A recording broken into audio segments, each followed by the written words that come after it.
Class 8 भारतीय भवन प्रश्नमाला 10 का बी। इसका ये फर्स्ट नंबर प्रश्न है। एक कमीज जिसका अंकित मूल्य 65 रुपये है 10% बट्टे पर उपलब्ध है, तो हमें पहला में इसका कुल बट्टा ज्ञात करना है और दूसरा में इसका विक्रय मूल्य निकालना है। इसका सबसे पहले हम देख लेते हैं कि अंकित मूल्य और बट्टा क्या होता है। तो सूची मूल्य यहाँ पे दिया हुआ है। सूची मूल्य को ही अंकित मूल्य कहते हैं।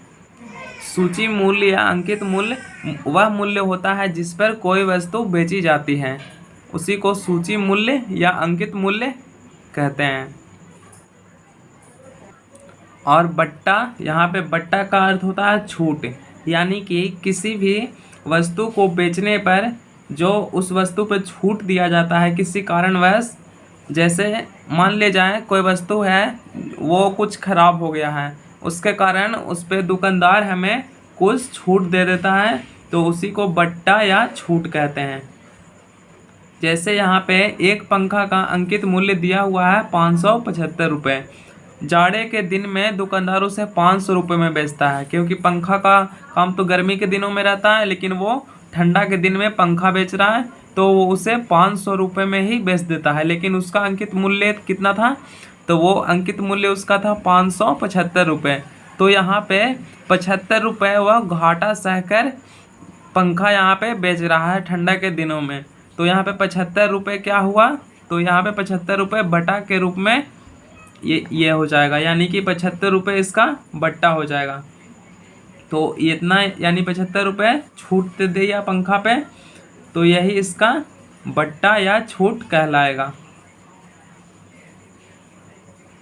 तो ये हमारा फर्स्ट का पहला प्रश्न है जिसमें अंकित मूल्य दिया हुआ है 65 रुपये। तो यहाँ पे हम लिख लेंगे कमीज का दिया हुआ अंकित मूल्य, तो यहाँ पे कमीज का लिखेंगे।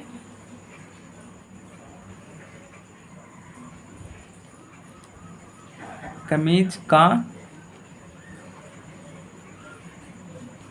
अंकित मूल्य यह हमारा 65 रुपये और यह है 10% बट्टे पे उपलब्ध है, यानी कि इसका बट्टा दिया हुआ है। बट्टा बराबर है 10%, तो इसका हमें कुल बट्टा ज्ञात करना है। तो इसका कुल बट्टा बराबर फॉर्मूला होता है कुल बट्टा बराबर, यहाँ पे प्रतिशत बट्टा लिखेंगे, प्रतिशत,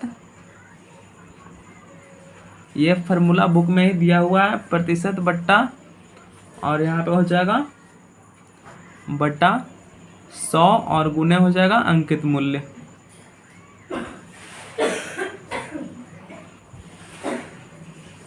ये हो गया। अब यहाँ पे प्रतिशत बट्टा, यहाँ पे 10 दिया हुआ है, ये हो जाएगा 10 और बटा में हो जाएगा हमारा 100, और ये हो गया अंकित मूल्य 65। तो ये हो जाएगा 0 से 0 कैंसिल, तो ये हमारा आ जाएगा 65/10, यानी कि ये हो जाएगा 6.5 रुपये। ये आ जाएगा कुल बटा, इसका ये आंसर हो जाएगा। अब यहाँ पे सेकंड में हमारा निकालना है कमीज का विक्रय मूल्य। तो यहाँ पे लिख लेंगे सेकंड नंबर में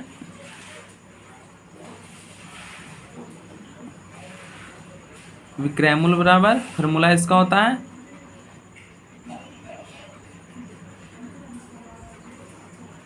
विक्रय मूल्य बराबर, फार्मूला लगाएंगे, इसका फार्मूला होता है अंकित मूल्य माइनस बट्टा। अंकित मूल्य में से हम कुल बट्टा को घटा देंगे, तो ये हमारा आ जाएगा विक्रय मूल्य। तो यहाँ पे अंकित मूल्य हमारा दिया हुआ है 65 रुपये कमीज का, तो ये हो जाएगा 65 माइनस हमारा कुल बट्टा आया था 6.5 रुपये, तो ये हो जाएगा 6.5। अब इसमें घटा देंगे तो ये हो जाएगा हमारा 58.50 रुपये। ये इसका विक्रय मूल्य हो जाएगा, यह इसका आंसर हो जाएगा। अब हमारा दूसरा प्रश्न है, एक टेलीविज़न का मूल्य 6,500 रुपये है, लेकिन किंतु दुकानदार 30% बट्टा देता है, ग्राहक को कितना मूल्य लगा?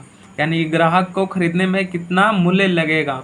टेलीविज़न का जो मूल्य है वो है 6,500 रुपये, यानी कि इसका अंकित मूल्य है 6,500 रुपये।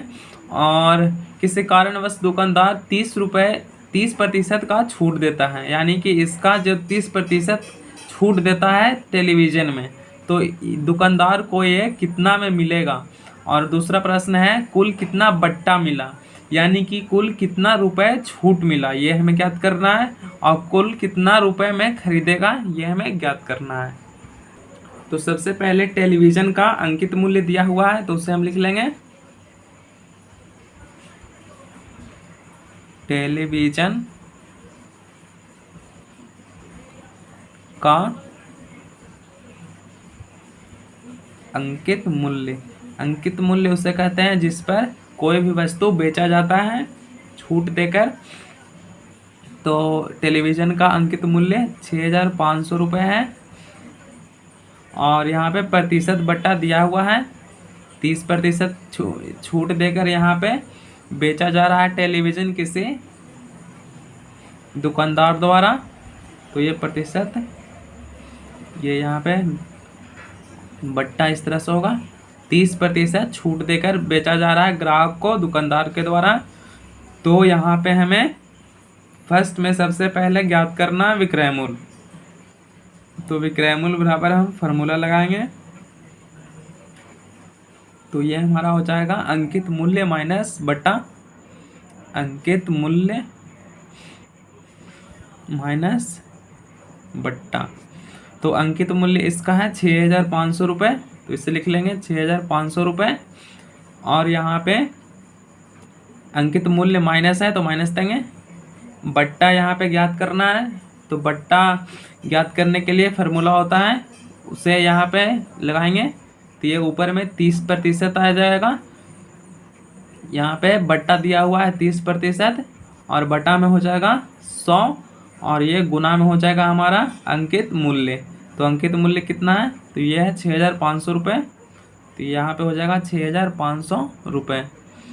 ये 30% बट्टा दिया हुआ था, तो ये ऊपर में चला गया और नीचे 100 से भाग दिया जाता है और गुना में अंकित मूल्य, ये बट्टा बराबर फार्मूला होता है। तो यहाँ पे अब ये हो जाएगा 6,500 माइनस ये हो जाएगा 2 शून्य से 2 शून्य कैंसिल, तो ये बचेगा 30 में 65 से गुना करेंगे तो ये हो जाएगा 1950। तो ये हमारा आ जाएगा 6500 में से 1950 घटाएंगे तो ये आ जाएगा 4,550 रुपये। ये हमारा आ गया विक्रय मूल्य, यानी टीवी दुकानदार को कितना में, दुकानदार द्वारा टीवी बेचा गया ग्राहक को 4,550 रुपये में। अब दूसरा में ज्ञात करना था बट्टा, दूसरा में लिख लेते हैं, यानी कि कितना इसका बट्टा होगा। तो यहाँ पे बट्टा ये इतना ही होगा, तो इसे हम फार्मूला के द्वारा निकाल लेते हैं। बट्टा बराबर ये फार्मूला होता है प्रतिशत बट्टा और बटा में 100 और गुना में हो जाएगा अंकित मूल्य।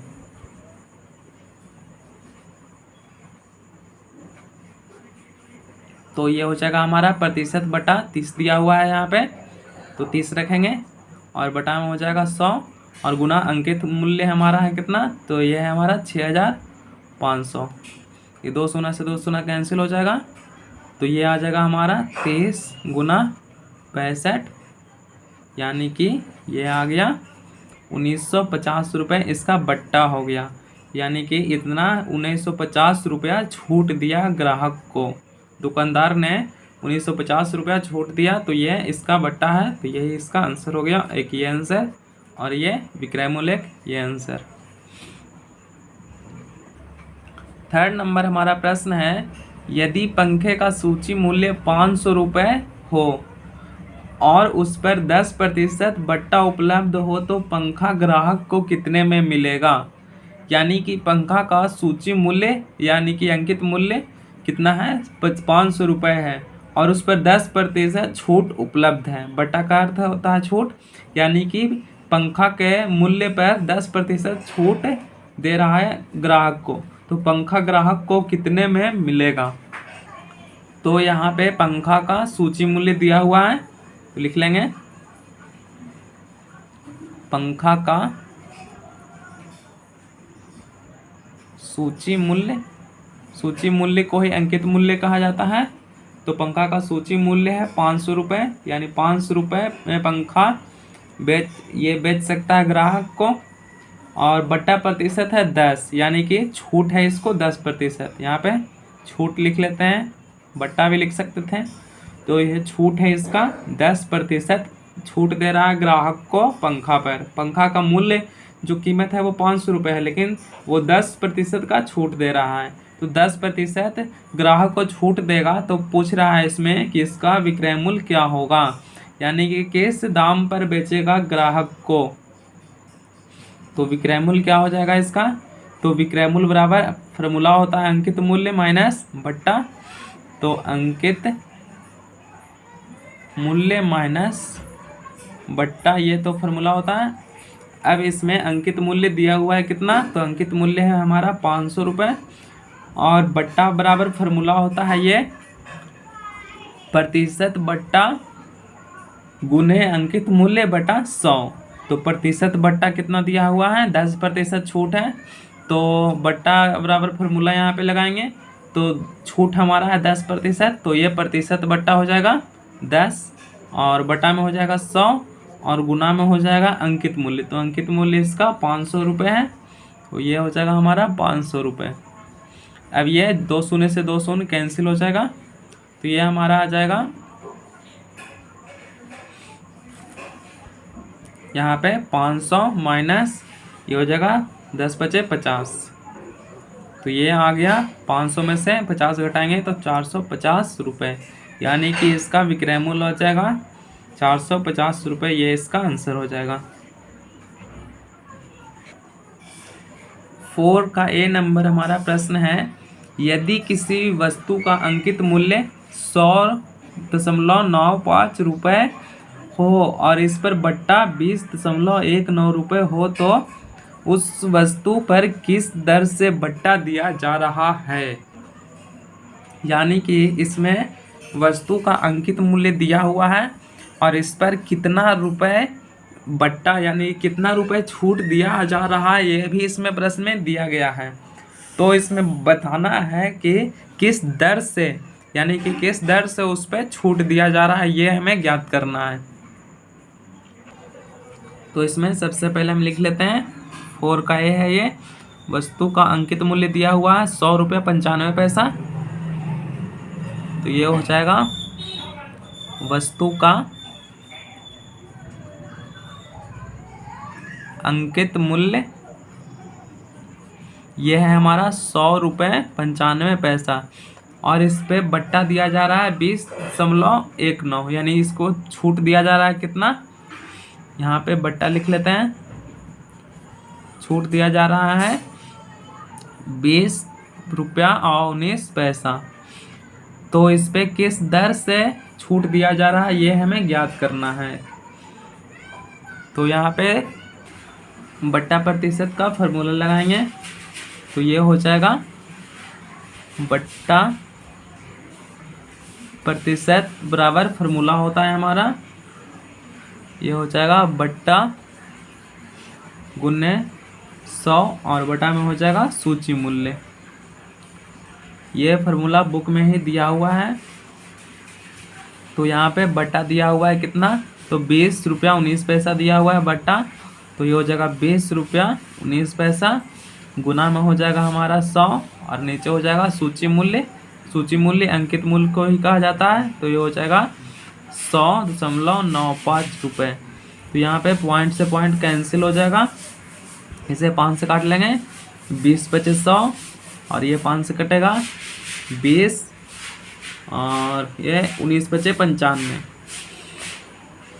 अब इससे ये कैंसिल हो जाएगा, तो ये कितना आ गया, तो ये हमारा आ जाएगा, यहाँ पे केवल 20 है, यानी कि ये 20% हो जाएगा। यहाँ पे बट्टा प्रतिशत है, तो यहाँ पे भी प्रतिशत होगा, तो ये 20% इसका आंसर हो जाएगा। इसके बाद ये हमारा सेकंड नंबर प्रश्न है। एक स्वेटर का अंकित मूल्य 60 रुपये है, किंतु उसे 51 रुपये में बेच दिया गया। यानी कि किसी कारणवश उसे 51 रुपये में यानी कम रुपए में ही बेच दिया गया। तो प्रतिशत बट्टा हमें मालूम करना है। तो इसे इस तरह से लिख लेंगे। स्वेटर का अंकित मूल्य दिया हुआ है 60 रुपये, तो 60 रुपये हो जाएगा अंकित मूल्य, और बट्टा इसमें निकालना होगा। 51 रुपया में बेच देता था स्वेटर को और उसका अंकित मूल्य था 60 रुपये। तो यहाँ पे छूट कितना देकर बेच दिया, तो 60 में से हम 51 को घटा देंगे, तो यहाँ पे 9 रुपये छूट देकर बेच दिया किसी ग्राहक को। तो 9 रुपये क्या हो जाएगा, तो 9 रुपये बट्टा हो जाएगा, क्योंकि 9 रुपये छूट देकर बेचा गया है स्वेटर को किसी ग्राहक को। तो यहाँ पे ग्राहक को बेच दिया 51 रुपये में ही, तो ये 9 रुपया इसका छूट हो गया। यानी ग्राहक ने 9 रुपया छूट दे दिया ग्राहक को। स्वेटर का अंकित मूल्य था 60 रुपया, लेकिन बेच दिया 51 रुपये में ही, तो 9 रुपया छूट हो गया। तो अब इसका ज्ञात करना है क्या, तो इसका भी बट्टा प्रतिशत हमें ज्ञात करना है कि कितना प्रतिशत आखिरकार ग्राहक को छूट दिया। तो ये हो जाएगा बट्टा प्रतिशत, इसका फार्मूला लगाएंगे तो ये हो जाएगा बट्टा गुने 100, और बटा में हो जाएगा सूची मूल्य। सूची मूल्य या अंकित मूल्य सेम होता है। तो बट्टा यानी छूट कितना दे रहा है, तो 9 रुपये दे रहा है, गुने 100, और सूची मूल्य या अंकित मूल्य 60 रुपये है। 0 से 0 कैंसिल, 3 तिहाई 9, 3 दूनी 6, 2 बचे 10, यानी कितना आ गया, तो ये आ गया 15%। ये बट्टा प्रतिशत कितना आ गया, तो 15% छूट दे रहा है स्वेटर पर। दुकानदार द्वारा ग्राहक को 15% छूट दे रहा है। 15% 9 रुपये के बराबर होगा।